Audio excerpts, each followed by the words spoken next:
Você sabe quem realmente é e do que é capaz? Tenho certeza de que acha que sim, mas o simples fato de você acreditar numa coisa não a torna verdadeira. A negação é a maior zona de conforto que existe. Não se preocupe, você não está só. Em toda a cidade, em todo o país, no mundo inteiro, milhões de pessoas andam pelas ruas com o mesmo olhar morto de zumbi, viciadas em conforto, agarradas a uma mentalidade de vítima e inconscientes do seu verdadeiro potencial. Sei disso porque as encontro e ouço falar delas o tempo todo, e porque, assim como você, eu já fui uma dessas pessoas. E tinha uma ótima desculpa para isso. Não tive sorte na vida. Nasci sem um tostão.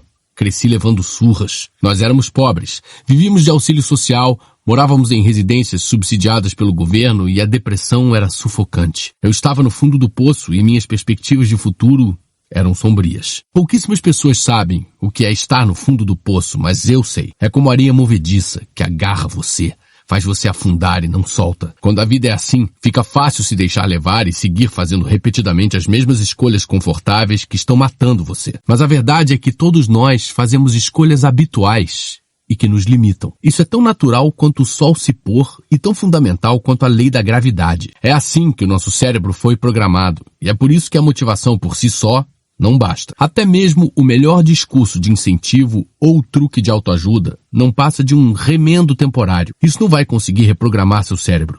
Não vai conseguir amplificar sua voz, nem mudar sua vida para melhor. Sempre haverá o 1% disposto a fazer o trabalho necessário para superar todas as expectativas. Que qualquer um pode virar uma pessoa totalmente diferente e alcançar o que supostos especialistas como ele alegam ser impossível, mas que isso exige muita coragem, força de vontade e uma mente blindada. Heráclito, um filósofo nascido no Império Persa no século V a.C., tinha razão quando escreveu sobre os homens no campo de batalha. De cada 100 homens, 10 não deveriam sequer estar ali. 80 não passam de alvos e 9 são verdadeiros combatentes. E nós temos sorte de tê-los, pois são eles que decidem a batalha. Mas esse é o guerreiro. Desde o momento em que respira pela primeira vez, você já pode morrer, mas pode igualmente encontrar sua grandeza e se tornar esse único guerreiro. Cabe a você se equipar para a batalha que tem pela frente. Só você pode dominar sua mente, e isso é o necessário para viver com ousadia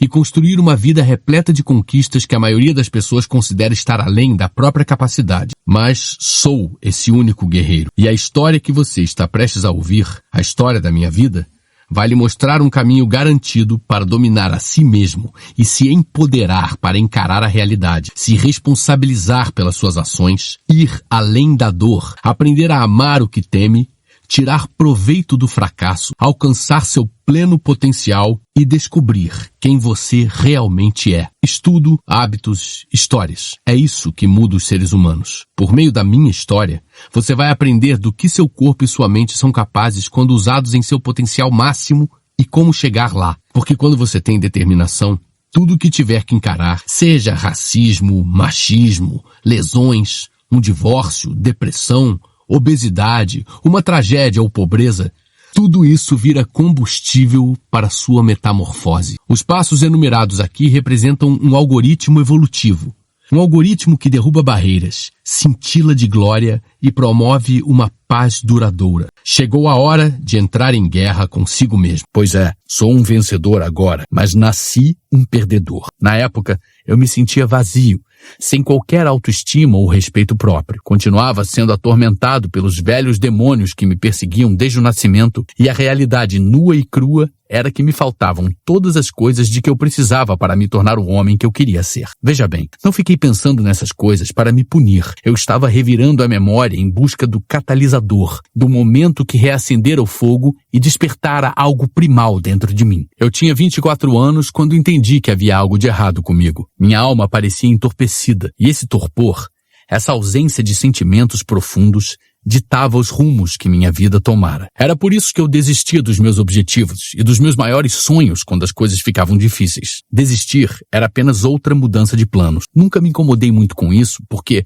quando você está entorpecido, não consegue avaliar o que acontece com você no seu íntimo. Eu ainda não entendia o poder da mente e eu tinha justificativas para minha situação, é claro. Meu entorpecimento era um mecanismo de sobrevivência. E o entorpecimento era minha forma de lidar com o fato de que a única coisa que eu sabia fazer era continuar sendo um perdedor. Quando você é um perdedor de nascença, seu objetivo é sobreviver, não prosperar. Você aprende a mentir, a enganar, a fazer o necessário para se encaixar. Talvez você se torne um sobrevivente, mas é uma vida infeliz. Assim como acontecia com as baratas que eu precisava matar, você se pega correndo pelas sombras em busca das suas necessidades básicas, fazendo o possível e o impossível para não deixar seu verdadeiro eu vir à luz. Perdedores de nascença são as maiores baratas de todas. Fazemos o que precisa ser feito, e essa postura costuma gerar desvios de caráter bem graves. Eu, com certeza, tinha os meus. Desistia de tudo, era mentiroso,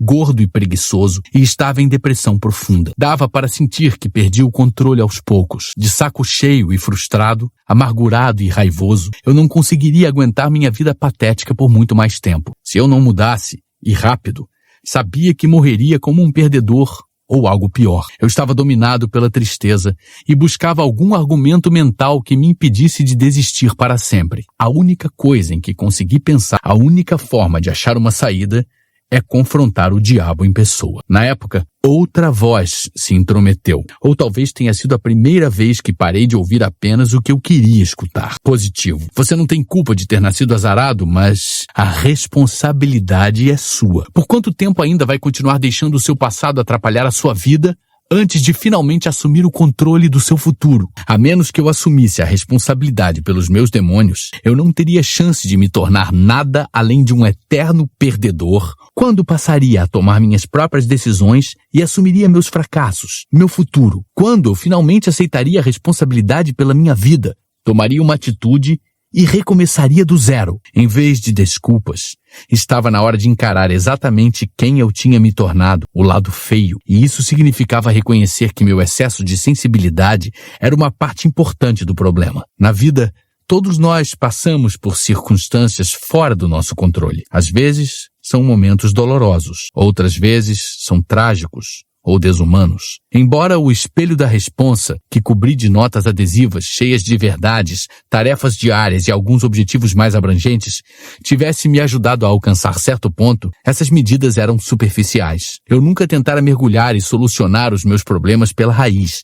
Então, desmoronava sempre que a vida exigia que me aprofundasse e perseverasse para alcançar algo que poderia levar a um sucesso duradouro. Eu tinha passado a vida inteira em águas rasas, torcendo para minha sorte mudar e todos os meus sonhos se realizarem. Se eu quisesse melhorar, precisaria começar a viver cada dia com urgência, porque essa é a única forma de virar o jogo. A realidade pode ser brutal quando você se despe de todas as desculpas e é exposto exatamente a quem é e no que se tornou, mas a verdade também pode ser libertadora. Naquela noite, aceitei a verdade sobre mim mesmo. Finalmente engoli a realidade e agora meu futuro era incerto. Tudo era possível, contanto que eu adotasse uma nova disposição mental. Eu precisava me tornar uma pessoa que se recusava a desistir, que conseguiria encontrar um caminho alternativo, não importava o que acontecesse. Eu precisava me tornar a prova de balas. Um exemplo vivo de resiliência. Imagine sementes espalhadas por um jardim. Algumas recebem mais luz solar, mais água, são plantadas em um solo rico e nutritivo, e por estarem no lugar certo, na hora certa, conseguem brotar e se tornar árvores frondosas. As sementes plantadas na sombra, ou que não recebem água suficiente, talvez nunca se transformem em nada. E então existem as sementes que buscam a luz por conta própria. Elas se esticam para fora das sombras e encontram o sol. Elas buscam a luminosidade sem que ninguém precise colocá-las na luz. Elas tiram forças de onde não tem. Isso é resiliência. Quando nascemos, nosso instinto natural é buscar formas de prosperar, mas nem todo mundo faz isso. Às vezes, por bons motivos. Eu cresci na escuridão. Minhas raízes eram fracas. Eu mal estava preso ao chão. Meu espírito, minha alma e minha determinação não recebiam a força da luz. Porém, naquela viagem de volta para casa, percebi que apenas eu tenho o poder de determinar meu futuro e que precisava tomar uma decisão. Eu podia continuar vivendo no refúgio das baixas expectativas, onde era confortável e seguro acreditar que nada do que acontecia na minha vida era minha culpa ou minha responsabilidade e que meus sonhos não passavam disso, fantasias que jamais se realizariam, porque o tempo e as oportunidades nunca estariam a meu favor. Ou eu poderia deixar isso tudo para trás e entrar em um mundo de possibilidades, de muito mais sofrimento, de trabalho duríssimo, sem qualquer garantia de sucesso. Eu poderia escolher a resiliência. Aos 24 anos, uma força poderosa crescia dentro de mim, esperando para ser liberada. Não demorou muito para que eu a usasse para completar 2 semanas infernais, para me tornar um Navy SEAL e para concluir o treinamento de Army Ranger.